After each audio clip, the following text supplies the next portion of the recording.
बोलिए सत्यनारायण भगवान की जय। विष्णु भगवान की जय। स्वागत है आपका हमारे चैनल पर। प्रिय श्रोताओं, आज के इस वीडियो में आप सुनेंगे श्री सत्यनारायण भगवान के व्रत की कथा। सत्यनारायण व्रत कथा प्रत्येक पूर्णमासी के दिन किया जाने वाला भगवान सत्यनारायण को प्रसन्न करने के लिए सबसे उत्तम व्रत है। आज हम इसी कथा का श्रवण करेंगे। इसके अलावा हमारे चैनल पर आप सभी प्रकार की व्रत कथाएं और महात्म्य भी सुन सकते हैं। तो सभी व्रत कथाएं और महात्म्य सुनने के लिए हमारे चैनल को सब्सक्राइब करके बेल आइकन पर प्रेस कर लीजिए और आज की कथा अच्छी लगे तो लाइक करके शेयर कर दीजिए। चलिए अब सुनते हैं सत्यनारायण व्रत की कथा। पहला अध्याय। एक समय नैमिषारण्य तीर्थ में शौनक आदि 88,000 ऋषियों ने श्री सूत जी से पूछा, हे प्रभु, इस कलयुग में वेद विद्या रहित मनुष्यों को प्रभु भक्ति किस प्रकार मिलेगी तथा उनका उद्धार कैसे होगा। इसीलिए हे मुनि श्रेष्ठ, कोई ऐसा तप कहिए जिससे थोड़े समय में पुण्य प्राप्त हो तथा मनवांछित फल मिले। वह कथा सुनने की हमारी इच्छा है। सर्वशास्त्र ज्ञाता श्री सूत जी बोले, हे वैष्णवों, आप सबने सर्व प्राणियों के हित की बात पूछी है।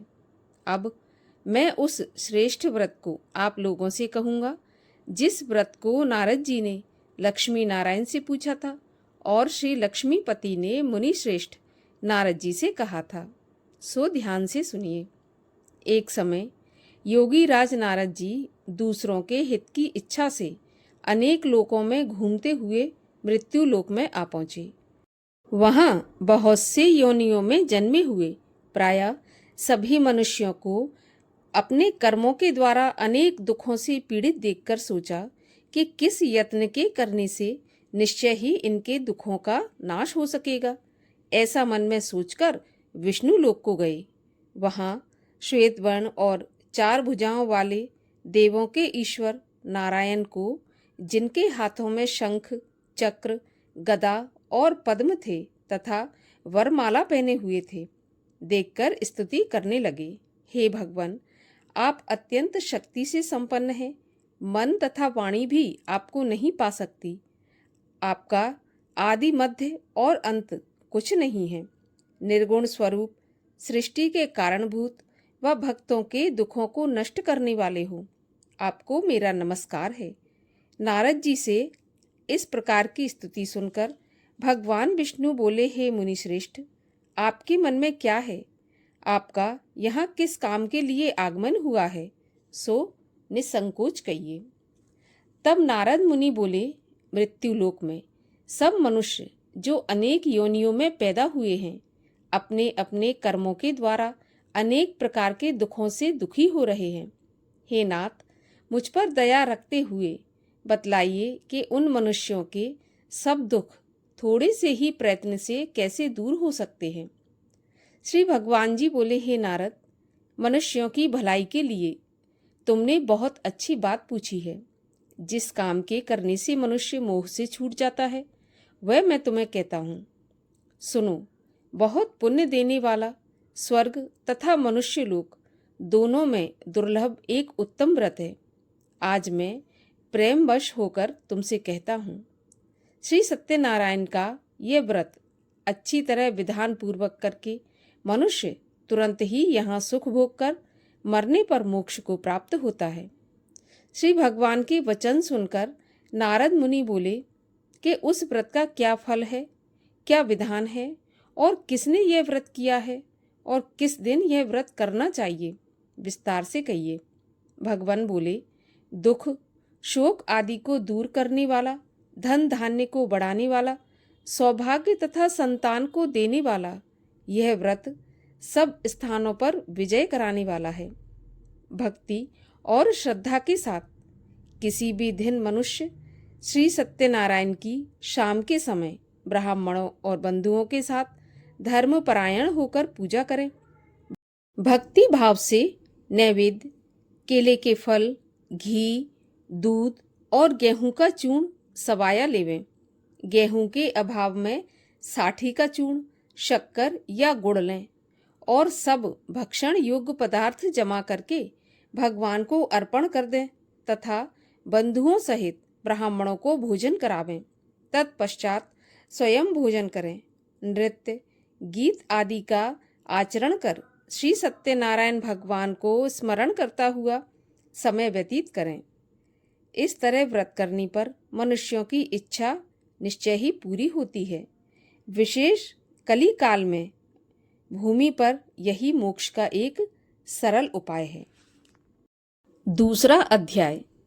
सूत जी बोले, हे ऋषियों, जिसने पहले समय में इस व्रत को किया है उसका इतिहास कहता हूँ, सो ध्यान से सुनो। सुंदर काशीपुरी नगरी में एक अति निर्धन ब्राह्मण रहता था। वह भूख प्यास से बेचैन हुआ नित्य ही पृथ्वी पर घूमता था। ब्राह्मणों से प्रेम करने वाले भगवान ने ब्राह्मण को दुखी देखकर बूढ़े ब्राह्मण का रूप धर के उसके पास जाकर आदर के साथ पूछा, हे ब्राह्मण, नित्य दुखी पृथ्वी पर क्यों घूमता है?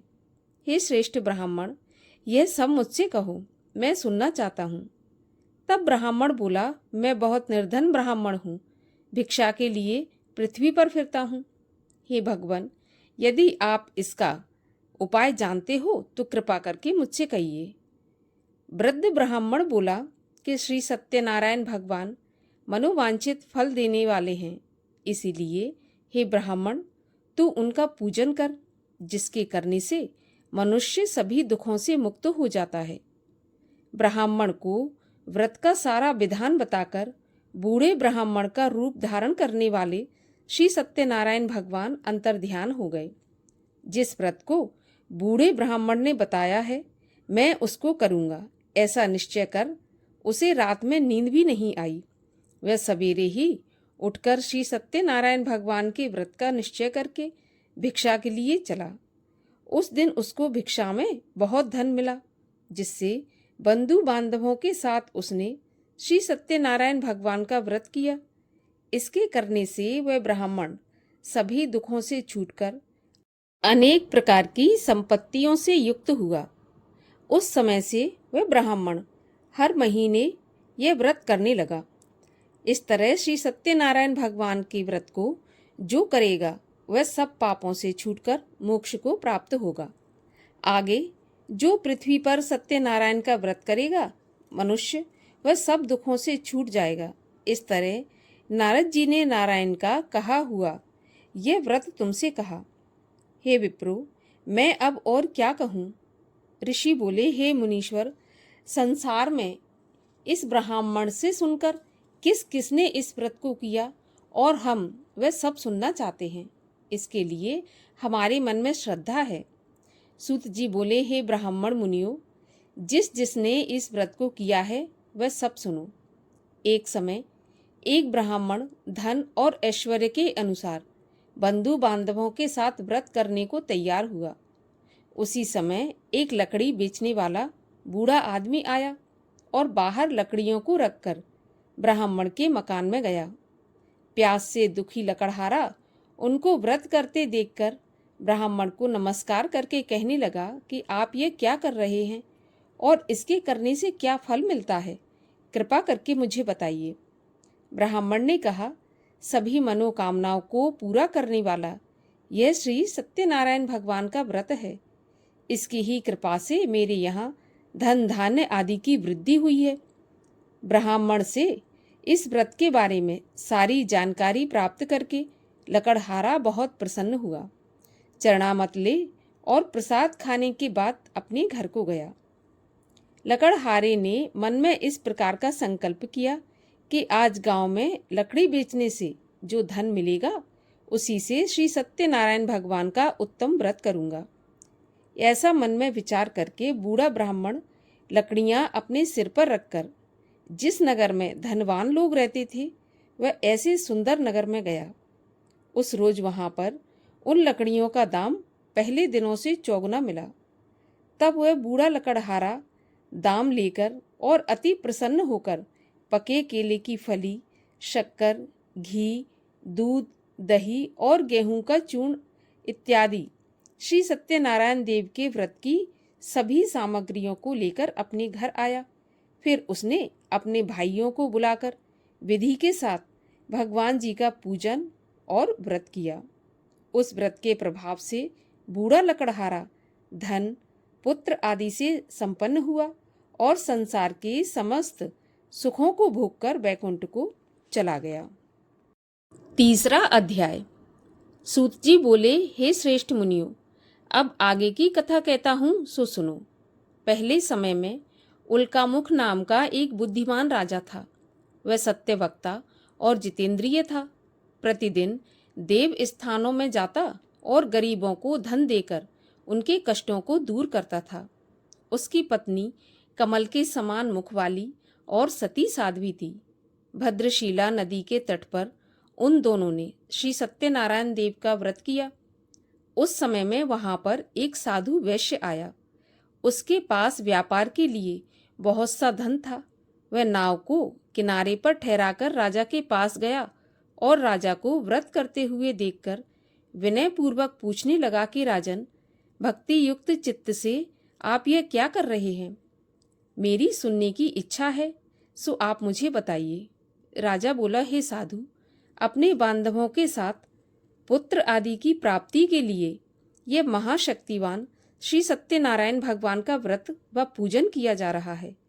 राजा के ऐसे वचन सुनकर साधु आदर के साथ बोला, हे राजन, मुझे इसका विधान बताएं। मैं भी आपके कहे अनुसार इस व्रत को करूंगा। मेरे भी कोई संतान नहीं है और इस व्रत से निश्चय ही संतान होगी। राजा से सब विधान सुनकर व्यापार से निवृत्त हो वह आनंद पूर्वक अपने घर आया। साधु ने अपनी स्त्री से संतान देने वाले उस व्रत का समाचार सुनाया और कहा कि जब मेरे संतान होगी तब मैं उस व्रत को करूंगा। साधु ने ऐसे वचन अपनी स्त्री लीलावती से कहे।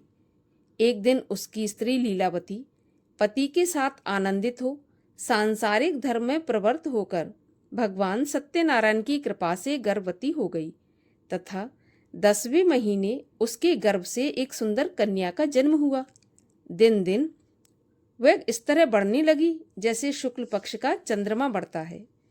कन्या का नाम कलावती रखा गया।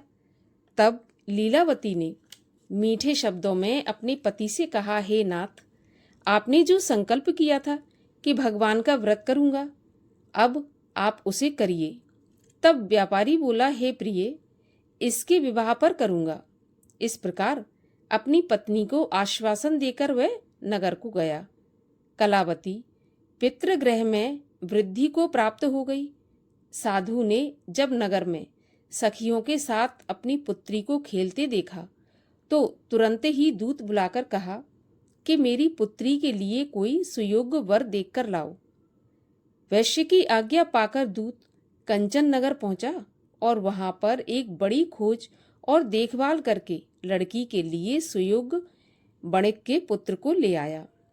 उस सुयोग्य लड़के को देखकर वैश्य ने अपने बंधु बांधवों सहित प्रसन्न चित्त अपनी पुत्री का विवाह उसके साथ कर दिया। किंतु दुर्भाग्य से विवाह के समय भी उस व्रत को करना भूल गया। तब श्री भगवान क्रोधित हो गए और श्राप दिया कि तुम्हें दारुण दुख प्राप्त होगा। अपने कार्य में कुशल साधु बनिया अपने जामाता सहित समुद्र के पास स्थित रत्नपुर नगर में आया और वहां दोनों ससुर दामाद चंद्रकेतु राजा के उस नगर में व्यापार करने लगे। एक दिन भगवान श्री सत्यनारायण की माया से प्रेरित कोई चोर राजा का धन चुराकर भागा जा रहा था, किंतु अपने पीछे राजा के दूतों को आता देखकर चोर ने घबराकर भागते हुए राजा के धन को वहीं चुपचाप रख दिया जहां पर वे दोनों ससुर जमाई ठहरे हुए थे। जब दूतों ने उस साधु वैश्य के पास राजा के धन को रखा देखा तो वे दोनों को बांधकर ले गए और बड़ी प्रसन्नता से दौड़ते हुए राजा के पास जाकर बोले, महाराज, ये 2 चोर हम पकड़कर लाए हैं, देखकर आज्ञा दें। तब राजा की आज्ञा से उनको कठिन कारावास में डाल दिया गया और उनका सारा धन छीन लिया। श्री सत्यनारायण भगवान के श्राप द्वारा उनकी पत्नी भी घर पर बहुत दुखी हुई और घर पर जो धन रखा था उसे चोर चुरा कर ले गए। शारीरिक व मानसिक पीड़ा तथा भूख प्यास से अति दुखी हो अन्न की चिंता में कलावती एक ब्राह्मण के घर गई। वहां उसने श्री सत्यनारायण भगवान का व्रत होते देखा। फिर कथा सुनी और प्रसाद ग्रहण कर रात को जब घर आई तो माता ने कलावती से कहा, हे पुत्री, अब तक कहाँ थी और तेरे मन में क्या है? तब कलावती बोली, माँ, मैंने एक ब्राह्मण के घर पर श्री सत्यनारायण भगवान का व्रत देखा है। कन्या के ऐसे वचन सुनकर लीलावती भगवान के पूजन की तैयारी करने लगी। लीलावती ने परिवार और बंधुओं सहित श्री सत्यनारायण भगवान का पूजन किया और यह वर मांगा कि मेरे पति और दामाद जल्दी ही आ जाएं। साथ ही प्रार्थना की कि हम सबका अपराध क्षमा करो। श्री सत्यनारायण भगवान इस व्रत से संतुष्ट हो गए और राजा चंद्रकेतु को स्वप्न में दिखाई दिए और कहा, हे राजन, दोनों वैश्य प्रातः ही छोड़ दो और उनका सारा धन जो तुमने ग्रहण किया है उन्हें वापस दे दो, नहीं तो तेरा धन, राज्य, पुत्र आदि सब नष्ट कर दूंगा। राजा से ऐसा वचन कहकर भगवान अंतर्ध्यान हो गए। प्रातःकाल राजा चंद्रकेतु ने सभा में अपना स्वप्न सुनाया। फिर दोनों वणिक पुत्रों को कैद से मुक्त कर सभा में बुलाया। दोनों ने आते ही राजा को नमस्कार किया। राजा मीठे वचनों से बोला, हे महानुभावों, भावीवश ऐसा कठिन दुख प्राप्त हुआ है, अब तुम्हें कोई भय नहीं। ऐसा कहकर राजा ने उनको नए नए वस्त्र आभूषण पहनाए तथा उनका जितना धन लिया था उससे दुगना धन देकर आदर सहित विदा किया। दोनों वैश्य अपने घर को चल दिए। चौथा अध्याय। सूत जी बोले, वैश्य ने मंगल आचार करके यात्रा आरंभ की और अपने नगर को चला। उनके थोड़ी दूर निकलने पर दंडी वेशधारी श्री सत्यनारायण देव ने उनसे पूछा, हे साधु, तेरी नाव में क्या है? तब वह घमंडी बने खसता हुआ बोला, हे दंडी, आप क्यों पूछते हो? क्या धन लेने की इच्छा है? मेरी नाव में तो बेल तथा पत्ते आदि भरे हैं। वैश्य के ऐसे कठोर वचन सुनकर भगवान ने कहा, तुम्हारा वचन सत्य हो। दंडी ऐसा कहकर वहां से चले गए और कुछ दूर जाकर समुद्र के किनारे बैठ गए। दंडी के जाने पर वैश्य ने नित्य क्रिया करने के बाद नाव को ऊंची उठी देखकर अचंबा किया तथा नाव में बेल आदि देखकर मूर्छित होकर जमीन पर गिर पड़ा। फिर मूर्छा खुलने पर अत्यंत शोक करने लगा। तब उसका दामाद बोला कि आप शोक न करें, यह दंडी का श्राप है, अतः उनकी शरण में चलना चाहिए, तभी हमारी मनोकामना पूरी होगी। दामाद के ऐसे वचन सुनकर वह दंडी के पास पहुंचा और अत्यंत भक्ति भाव से नमस्कार करके बोला, मैंने जो आपसे असत्य वचन कहे थे उनको क्षमा करें। ऐसा कहकर महान शोक आतुर रोने लगा। तब दंडी भगवान बोले, हे बणिक पुत्र, मेरी आज्ञा से बार बार तुम्हें दुख प्राप्त हुआ है, तू मेरी पूजा से विमुख हुआ है। साधु बोला, हे भगवान, आपकी माया से मोहित ब्रह्मा आदि भी आपके रूप को नहीं जानते, मैं अज्ञानी कैसे जान सकता हूँ? आप प्रसन्न होइए, मैं सामर्थ्य के अनुसार आपकी पूजा करूँगा। अब मेरी रक्षा करें और पहले के समान नौका में धन भर दें। उसके भक्ति युक्त वचन सुनकर भगवान प्रसन्न हो उनकी इच्छा के अनुसार वरदान देकर अंतर्ध्यान हो गए। तब उन्होंने नाव पर आकर देखा कि नाव धन से भरी हुई है। फिर वह भगवान सत्यनारायण का पूजन करके साथियों सहित अपने नगर को चला। जब अपने नगर के निकट पहुंचा तब दूतों को घर भेजा। दूत ने साधु के घर जाकर उसकी स्त्री को नमस्कार करके कहा, साधु अपने दामाद सहित इस नगर के पास आ गए हैं। ऐसा वचन सुनकर साधु की स्त्री ने बड़े हर्ष के साथ सत्यदेव का पूजन कर अपनी पुत्री से कहा, मैं अपने पति के दर्शन को जाती हूँ, तू अपना काम पूरा करके शीघ्र आ जाना। माता के ऐसे वचन सुनकर कलावती प्रसाद छोड़कर अपने पति के पास गई। प्रसाद की अवज्ञा के कारण सत्यदेव रुष्ट हो गए। उसके पति को नाव सहित पानी में डुबो दिया। कलावती अपने पति को ना देखकर रोती हुई जमीन पर गिर गई।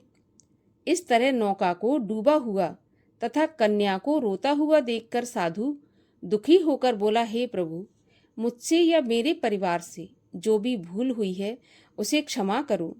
उसके दीन वचन सुनकर सत्यदेव प्रसन्न हो गए और आकाशवाणी हुई, हे साधु, तेरी कन्या मेरे प्रसाद को छोड़कर आई है, इसलिए इसका पति अदृश्य हुआ है। यदि वह घर जाकर प्रसाद खाकर लौटे तो इससे पति अवश्य मिलेगा। ऐसी आकाशवाणी सुनकर कलावती ने घर पहुंचकर प्रसाद खाया। फिर उसने आकर पति के दर्शन किए। फिर साधु ने बंधु बांधवों सहित सत्यदेव का विधि पूर्वक पूजन किया। उस दिन से वह हर पूर्णिमा को सत्यनारायण का पूजन करने लगा। फिर इस लोक का सुख भोगकर अंत में स्वर्ग लोक को गया। 5वां अध्याय। सूत जी बोले, हे ऋषियों, मैं और भी कथा कहता हूँ, सो सुनो। प्रजा पालन में लीन तुंगध्वज नाम का एक राजा था। उसने भी भगवान का प्रसाद त्याग कर बहुत दुख पाया। एक समय वन में जाकर जंगली पशुओं को मारकर बड़ के पेड़ के नीचे आया। वहां उसने ग्वालों को भक्ति भाव से बांधवों सहित श्री सत्यनारायण जी का पूजन करते देखा। राजा देखकर भी अभिमानवश वहां नहीं गया और न ही नमस्कार किया। तब ग्वालों ने भगवान का प्रसाद उसके सामने रखा तो वह प्रसाद को त्याग कर अपनी सुंदर नगरी को चला गया। वहां उसने अपना सब कुछ नष्ट पाया तो वह जान गया कि यह सब कुछ भगवान ने किया है। तब वह विश्वास कर ग्वालों के पास आया और विधि पूर्वक पूजन का प्रसाद खाया तो सत्यदेव की कृपा से पहले जैसा था सब वैसा ही हो गया। फिर दीर्घ काल तक सुख भोग कर मरने के उपरांत स्वर्गलोक को गया। जो मनुष्य इस परम दुर्लभ व्रत को करेगा, भगवान की कृपा से उसे धन धान्य की प्राप्ति होगी। निर्धन धनी हो, बंदी बंधन से मुक्त होकर निर्भय हो जाता है। संतानहीनों को संतान प्राप्त होती है तथा सभी मनोरथ पूर्ण होकर अंत में वैकुंठ धाम को जाता है। जिन्होंने पहले इस व्रत को किया है, अब उनके दूसरे जन्म की कथा कहता हूँ। वृद्ध शतानंद ब्राह्मण ने सुदामा का जन्म लेकर मोक्ष पाया। उल्का मुख नाम का राजा दशरथ होकर वैकुंठ को प्राप्त हुआ।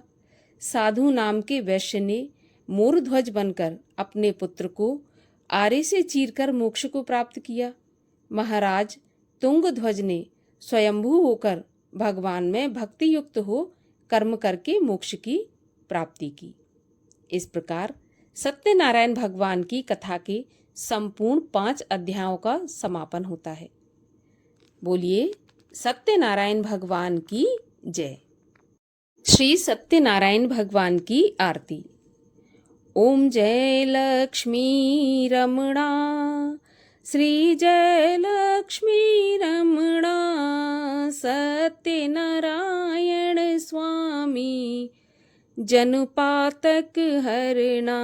ओम जय लक्ष्मी रमणा, रत्न जड़ित सिंहासन अद्भुत छवि राजे, नारद करत निरंजन घंटा ध्वनि बाजे। ओम जय लक्ष्मी रमणा, प्रकट भये कलि कारण, द्विज को दर्श दियो, बूढ़ा ब्राह्मण बन कर कंचन महल कियो। ओम जय लक्ष्मी रमणा, दुर्बल भील कराल इन पर दया करी, चंद्रचूड़ एक राजा तिनकी विपत्ति हरी। ओम जय लक्ष्मी रमणा, वैश्य मनोरथ पायो, श्रद्धा तज दीनी, सो फल भोग्यो प्रभु जी, फिर स्तुत तुम ही। ओम जय लक्ष्मी रमणा। भाव भक्ति के कारण क्षण क्षण रूप धर्यो, श्रद्धा धारण कीनी, तिनको काज सर्यो। ओम जय लक्ष्मी रमणा। ग्वाल बाल संग राजा, वन में भक्ति करी, मन वांछित फल दीना, दीन दयाल हरि। ओम जय लक्ष्मी रमणा। चढ़त प्रसाद सवाया, कदली फल मेवा, धूप दीप तुलसी से, राजी सत्य देवा। ओम जय लक्ष्मी रमणा। सत्यनारायण जी की आरती जो कोई जन गावे, कहत शिवानंद स्वामी, मनोवांछित फल पावे। ओम जय लक्ष्मी रमणा। बोलिए सत्यनारायण भगवान की जय।